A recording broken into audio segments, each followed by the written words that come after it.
Ever since the day that we were old enough to be able to comprehend the human language, we have been told things by our parents, by our peers, by everyone around us about who we should be and what we need to do if we want to be successful. And these messages aren't really something that we think about just because we've heard them so many times. One of the most important things about being a woman is your reputation. Make sure you put some makeup on, but wait, don't put on too much, because if you do, then you'll be considered a cake-faced whore. Dress to flatter your figure. Apple, pear, hourglass, whatever other shapes that there are. But wait!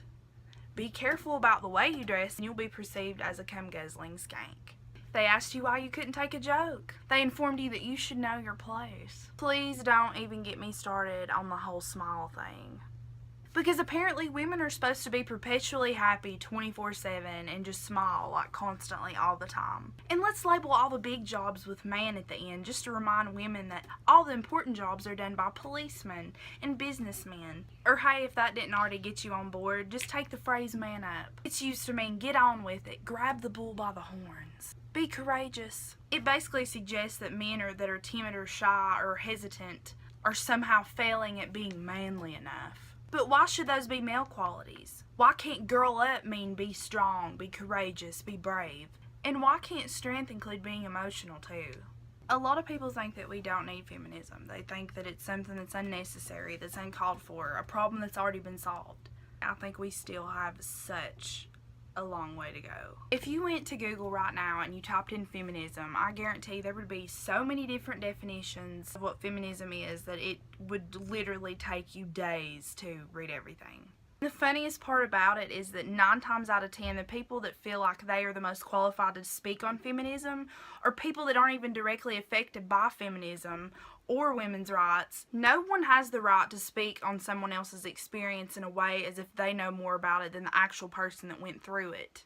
I feel like a lot of people, when they see the word feminism or they see a video about feminism, they automatically just completely and totally mentally check out because they're just so sick of hearing about it. Even though they have heard about it and read things, people still aren't getting the message. This is kind of the definition that I have boiled everything down to that resonates with me probably the most out of anything that I've read in all my research that I've done. Feminism is the belief that every human being is equal, no one is above anybody, and that we all are entitled to our own options of the way that we want to live, think, dress, act, and be. Now, obviously that goes without saying that that doesn't include if you want to do something that harms another person. I do not feel that someone else should have to live by my beliefs, or that they should have to think the way that I do, or live the way that I do. And I wouldn't want someone else's beliefs or the way that they live or think have to be forced and inflicted upon me. The cool thing about feminism is that if you want to get married and you want to have 2 kids and you want to stay at home and you want your white picket fence and you want to do the dishes and you want to clean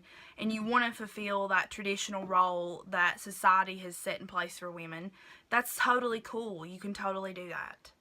But just because you want to do that doesn't mean I have to do that. Just because I want to be a radical and take off running down Main Street with my bra on fire and dressed up as a giant uterus, that means I can do that too.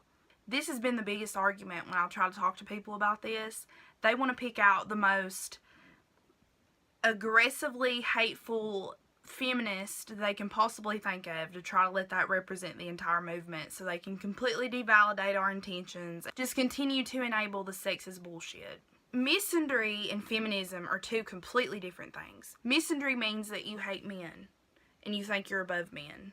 Feminism is the notion that everyone is equal. When I say that everyone's equal, that's what I mean. Boys are allowed to show emotion. They don't have to play football. They don't have to wear boots. They don't have to go hunting. They don't have to not show any emotion unless they're angry or they're punching a hole through a wall. They don't have to go to the gym and lift 900 pounds the first time they go and rip 90 muscles and then walk it off. When I aggressively talk negatively about men, I'm not referring to every single man that has ever lived, because I'm not labeling them or generalizing them as a whole. I'm referring to the sexist, entitled, privileged men that literally have no regard or consideration for women, period. Or, the ones that reinforce toxic masculinity. that are constantly invalidating someone else's feelings. And a lot of people will say things like, there's still some really good guys out there. And yeah, I agree, there are some really good guys out there, I'm sure. But the problem isn't the guys that are actually good and decent, it's the fact that there are still more than enough men to where it's an actual problem. And trust me, I know for a fact that if your beliefs on sexism are deeply rooted into Christianity, this is not a battle that either one of us are going to win. I already know that. Do I think that as a woman it should be your moral obligation to care about feminism and educate yourself about women's rights? Yes, I think that. But the incredible thing about feminism is that there were enough women that fought for you to have rights and have the options that you don't have to care about it if you don't want to. If we can all start trying to understand the perspective of each other instead of trying to defend what we already believe, I think that there is tremendous potential for growth in that. Okay. With everything being considered and said, thank you for watching if you've stuck around this long. And also, if you're new here, hey, that is it for my feminist rant today. I am going to be making several more videos that are about feminism, so if you enjoyed this one, comment down below and click the little bell so you can get notified as soon as I upload. Send me a message, HMU, slide into my DMs, whatever. Every time I do an outro, I feel like I'm doing that Disney Channel thing from like 1921 where they have like the... You're not going to be able to see what shape I'm doing. Whatever, I'm sure you know what I'm talking about. I'm kind of delirious. It's like 5 a.m. I'm going to go and try to get some sleep. But thank you so much for watching, and I really hope that I put some things into perspective for some of you. And, you know, even if I didn't, that's cool too. Maybe I turned you completely off and you don't want to watch my videos ever again. That's totally fine too.